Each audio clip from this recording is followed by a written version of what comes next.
ময়দানে লড়াই করতে ছেড়ে দিন, আমি লড়াই করতে প্রস্তুত।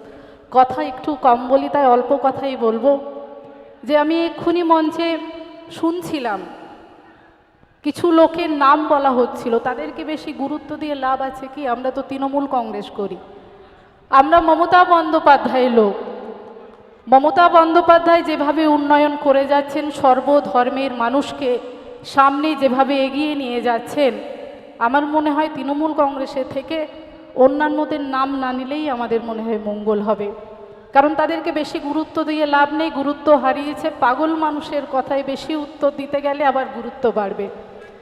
তাই আপনাদেরকে বলবো যে বিচলিত হওয়ার কিছু নেই। আমরা পশ্চিমবঙ্গের মানুষ, আমাদের রাজ্যের আমাদের মাননীয় মুখ্যমন্ত্রী এবং আমাদের নেত্রী মাননীয়া মমতা বন্দ্যোপাধ্যায় আমাদের যেভাবে দিক নির্দেশ দেন, আমরা সেইভাবে কাজকর্ম করব এবং আগামী 26 এই সন্দেশখালি দেখিয়ে দেবে। আজকে যারা বাইরে থেকে এসে বিভিন্ন বড় বড় কথা বলে যাচ্ছে, তাদেরকে উত্তর কিন্তু 26-এ দিতে হবে। আমি আশা করব আপনারা সবাই 26-এ সেই উত্তরটা দিয়ে দেবেন।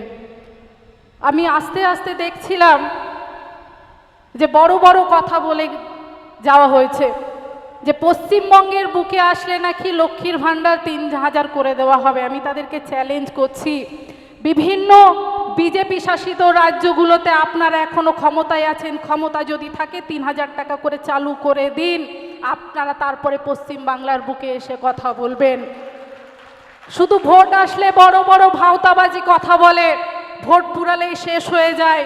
কারণ 3000 এই টাকা যেটা আজকে আমরা বিভিন্ন রাজ্যে দেখছি তারা বক্তব্যের মাঝে বলছে, কিন্তু মমতা বন্দ্যোপাধ্যায় ছাড়া আজ অবধি কোনো সাধারণ মানুষের কথা কেউ ভাবতে পারেনি। এটা চ্যালেঞ্জ করে আমি বলতে পারি। কারণ আমি একজন আদিবাসী সম্প্রদায়ের মানুষ, সাঁওতাল সম্প্রদায়ের মানুষ। আজকে অনেক দিনের লড়াই দেখে বড় হওয়া একজন মেয়ে। আমি দেখেছি যে আদিবাসী পিছিয়ে পড়া এসটি এসসি ওবিসি মানুষের কথা কেউ কিন্তু ভাবেনি। একমাত্র যদি ভেবে থাকেন তার নাম মমতা বন্দ্যোপাধ্যায়। তাই মাথায় রাখবেন, মমতা বন্দ্যোপাধ্যায় হাতকে শক্তিশালী করার জন্য যা যা করণীয় আমরা সব করব। যারা এই যে মিথ্যে কথা বলার জন্য বারবার এসে একটু সুরসুরানি দিয়ে চলে যায়, তাদেরকে ঘাড় ধাক্কা দিয়ে এই এলাকা থেকে বার করুন, তবেই শান্তিতে থাকবেন। আজকে মিথ্যে কথা বলে যায়, বিভিন্ন ধর্মের নামে উস্কানি দিয়ে যায়। আমি আদিবাসী সম্প্রদায়ের মানুষ হিসেবে বলতে চাই, আমি আসামে গেছি, আমি উড়িষ্যায় গেছি, ঝাড়খণ্ডে যখন বিজেপি শাসিত রাজ্য ছিল ঝাড়খণ্ডেও গেছি। সেখানে পিছিয়ে পড়া মানুষের অবস্থান আমি দেখে এসেছি। তাই বলি বন্ধু, আমরা যারা এসটি এসসি ওবিসি সম্প্রদায়ের মানুষ, এখনো সজাগ হওয়ার দিন। বিজেপির কথায় এদিক সেদিক আমরা যেন না হাঁটি, না হলে আমাদের আসামের মতো অবস্থা হবে, আমাদের অবস্থা উড়িষ্যার মতো হবে, আমাদের অবস্থা ঝাড়খণ্ডের মতো হবে, আমাদের অবস্থা দিল্লির মতো হবে। আজকে আসামের আদিবাসীরা কান্নাকাটি করে, আসামের আদিবাসীদেরকে নিজস্ব পরিচয়ে বাঁচতে দেওয়ার মতো অধিকার বিজেপির সরকার দেয়নি। উড়িষ্যার মানুষ বিজেপিকে জিতিয়ে আজকে হাহুতাশ করে। আমরা বাংলার মানুষ ভালো আছি, শান্তিতে আছি।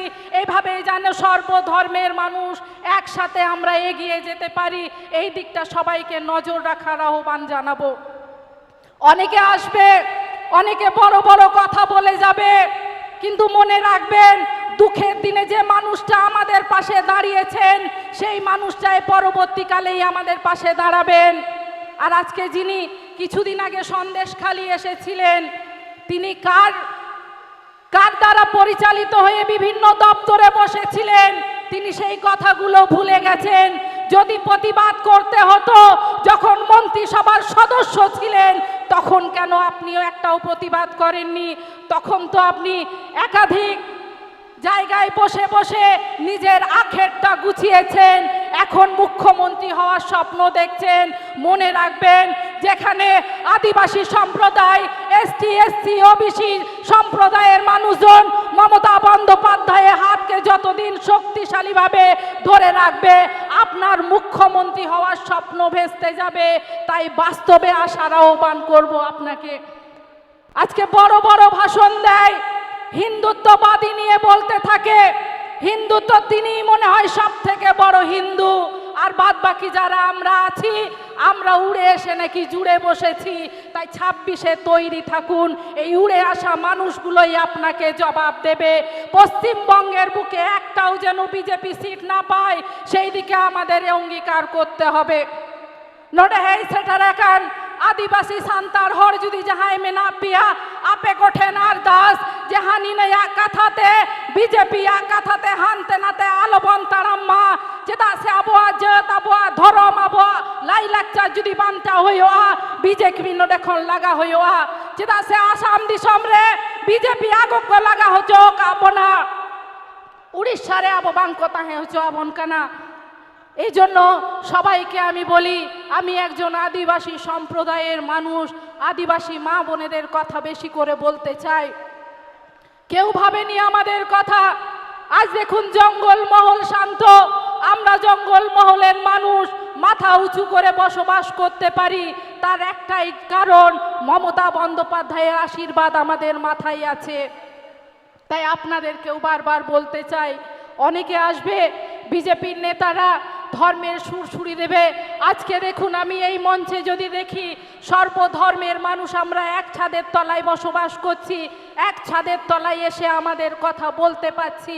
আগামী দিন যদি বিজেপি আসে কেউ কাউকে রেহাই কিন্তু এরা দেবে না। তাই সাবধান হয়ে যান।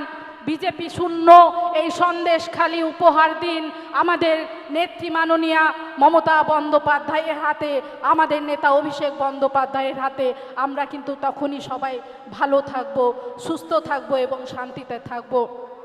এই বলে আমি আরেকবার সবাইকে যথাযোগ্য স্থানে সম্মান, বড়দের প্রণাম, ছোটদের ভালোবাসা জানিয়ে আমার ক্ষুব্ধ বক্তব্য শেষ করছি। জয় হিন্দ, বন্দে মাতরম, মমতা বন্দ্যোপাধ্যায় জিন্দাবাদ।